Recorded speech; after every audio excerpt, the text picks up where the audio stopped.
Well, I dug it out, guys. There's the mini bike. This thing is tiny.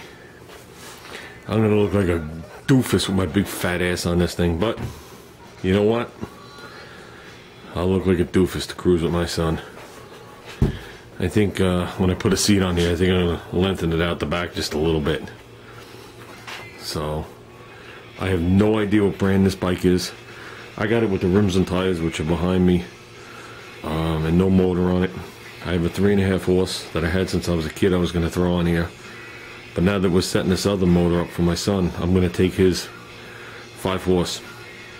Maybe I'll tweak it just a tad, but not a lot, to move this thing, because that's what I'm going to need to move me anyway.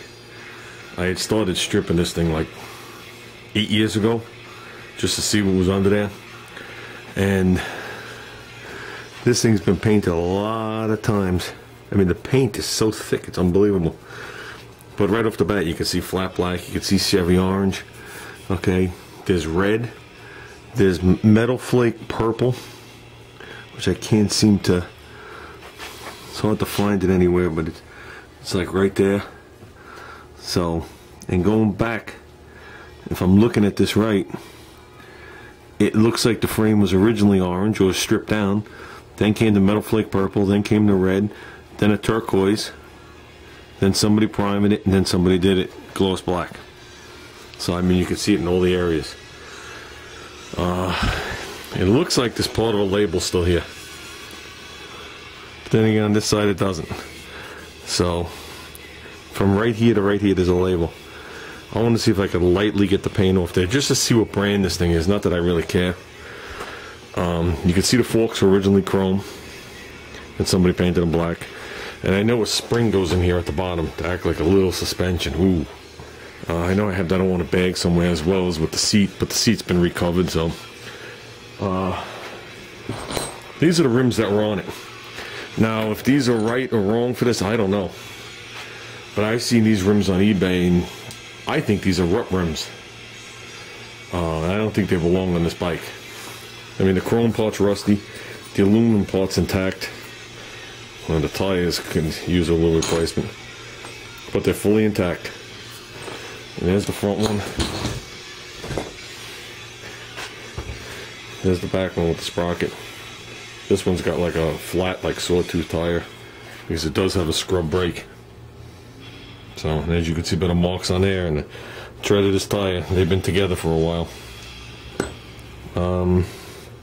It's a heavy-duty rib. Well, they must have seen me coming if they got heavy duty on here. But there's the same type of rim. Some of the spaces are a little primitive. We'll set it all up nice. I think the back here they had a piece of threaded rod. The front they had a bolt. The right way. I guess they had lost the axle. They pieced this thing together. That's what the one side is. So, you know what? That's a piece of threaded rod too with this weird nut on the end of it. This is the one that's the axle, believe it or not. And double nutted on both sides. So, we'll figure something out. It'll be safe when I'm done, maybe. I was going to strip this thing totally down and repaint it, but I don't know. I think once I do something like that to anything I own, I just never use it again. You know what I'm saying? That was half the reason I never painted the wagon. I wanted to continue to use it. I promised my son I would use it, and I did use it. I mean, the AMX has been sitting up here forever. I mean, I gave it to him, but that's a car that's been totally restored. You can't say frame off because the frame doesn't come off, but it's definitely a rotisserie job on that car. I think I'm going to go with the rat rod look on this baby and just leave it the way it is. The only thing I do have to do is this plate needs work. Okay? In a couple of spots. One, somebody tried to drill the slots longer, but at least there's a normal amount that hasn't been butchered, except for this one's been butchered all over the place. So I figure with those 3 slots the way they should be, I should be able to line up this chain. And what I want to do across here is get maybe a 1/2 inch wide plate and put it right under, or maybe even a little wider, because this thing actually, I know you can't see it, I'm just going by memory. If I'm not mistaken, has a crack here and a crack there from it tugging on it. So I figure if I plate it right across, it'll stiffen this whole front edge and tie it to the frame. And I would like to come up with some kind of mount from the top of the head to somewhere up on the frame, like a turnbuckle. So I know these motors vibrate, and they vibrate the chain spit off these things. And I'd rather the chain stay on. It just makes for a more enjoyable day. So, like I said, I wish the frame was bigger, but I'm not stretching it. I stretched the go-kart when I was a kid, and it turned out to be a big pain in the you-know-what. So even though I'm looking at it, and I see if, you know, maybe right here, right here, right here, could warm it and change the angle here to match, and the same, you know, right back there, and do the same back here. Well, not right there, I would do it up here, keep the motor back, but it's not happening. I'd rather just be goofified on this thing. So for this, to complete this project, all I need is I got a clutch, but it's a brand new clutch, but it has the wrong style drum on it for the wrong size chain. So I need a new clutch, a chain, and a throttle. And I should be humming down the road like the Grape Ape. So, there you go. How about a slick in the back? The only thing that makes me nervous about a slick in the back is that the edge is squared off, and things can get a little silly. But that's the slicks that came with my son's go-kart. Talk about vintage, huh? I know they still make them, but these have been around. And this is the wrong size. That tire is actually a lot shorter, even though it's just laying in there. That's on a 5-inch rim.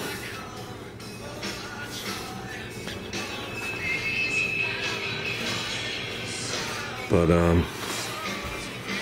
you know, with this one right here, I'll be honest with you, I'm too old, too nervous, too scared, too fat, too much to lose to take this thing, gear it right, and punch it and hold on like I did when I was a kid. I survived too many times to lose it all now. But I would like to take this thing a mile up the road to the cruise night, looking like a fat goofus. So maybe we will go with a slick in the back on the original rims. I'm gonna have to see. Like I said, I'd have to do something about the edge. I wouldn't put a slick in the front, obviously. I'd like a sawtooth tire in the front, like this style. There's a front style tire. Even though this one's old and it's ideal because it's rounded over. Rounded over is nice on the front. Keeps it a little more stable. I don't think a slick on the back would look too bad on this. Got a big header sticking out the back. Yeah, I'm going to play around with a bunch of things on this one. I think I'm going to make my own header. All stuff I played around with when I was a kid before we got into the go-kart racing. Which, by the way, it's official. My son's going to watch the go-kart racing tapes now. So, what night we're going to do that? We're going to do it tonight, but he's at a friend's house actually cooking. You know, his cooking is his life right now. So, but I figure a nice header starting here. I'll pick a number that I feel is comfortable, and I'll stagger it up to the next stage. Maybe bring it out to like, I don't know. We should be able to at least go almost a foot out the back past it.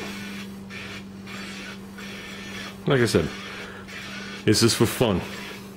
This one is all for fun. So, no hate mail, no thumbs down, no saying you should have did it this way. This one is all for fun. We're not doing it the way anybody else wants to do it, but my stupid little sick mind. And if this makes me feel like a kid again, oh well. Yeah, I know everybody wants to see a picture of me sitting on that thing, don't you? Well, I bought this thing 7-8 years ago at Lake Compounds up in Connecticut. And like I said, the rims, everything was on it. And my buddy pushed me back to my site. And there was plenty of laughing then.